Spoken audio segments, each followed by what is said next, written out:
Okay, Jeremy, why is it important to take the other's position?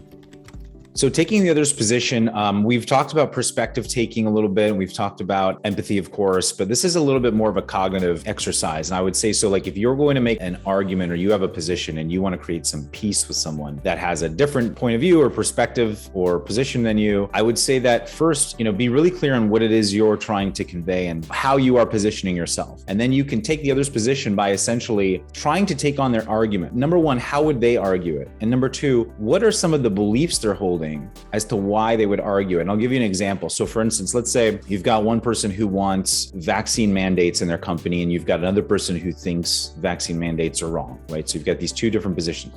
And the person who doesn't want vaccine mandates is planning to come to this other person and give them all the statistics and give them all the information as to like why they're wrong and why mandates are wrong, et cetera. And so before doing that, if you wanted to create some peace and you didn't want to just create more tension and fighting, what you might do is you might take the other's position for a moment. And what are some of the arguments that the other person who wants the mandates have? What are some of the beliefs or emotions they're feeling that create that position? So you might say like, well, this person is they're afraid of the disease spreading and they don't want to catch it, or maybe they have some person in their life who they're really afraid of catching it and they don't want to, so they don't want to take any risks, and they believe mandates are important because then they have less of a chance of contracting, etc.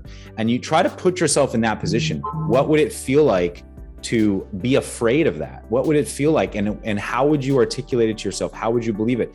And then when you're in that position, if you can really get a sense of what they believe and what they feel, etc., how would it sound to hear your position, your argument that you're planning on giving? How would it sound? Would it convince you? Would it change your mind? Would it open you up at all? And I would say like, so in that position, I'm feeling afraid. I'm feeling like I want to be protected, etc. And someone comes to me and starts, stating information and statistics and, this is why it's important and this is why it's wrong and et cetera. Would that convince me? Probably not. What might convince me better if I was in that position?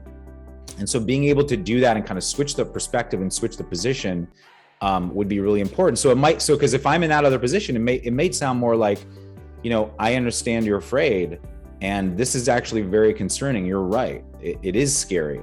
And I think we just have different opinions about how to go about protecting people. And that's okay to have different opinions. And maybe we can figure out a way that it would help both of us, or it would be okay for both of us or something. And so like hearing that, when I hear it on that side, that makes me a little more calm. I'm not sure we can come to the best compromise, but at least we can create some peace between each other rather than this sort of like friction. So I would say, take someone else's position, take their argument, see how they, maybe how they feel, what their beliefs are that are holding that, and how would your argument seem to them if you took their belief system and their emotions. And then can you switch it? Can you switch your approach? Can you switch your framework in which you are creating your argument so that you create some peace and actually collaborate rather than just put someone on the defensive?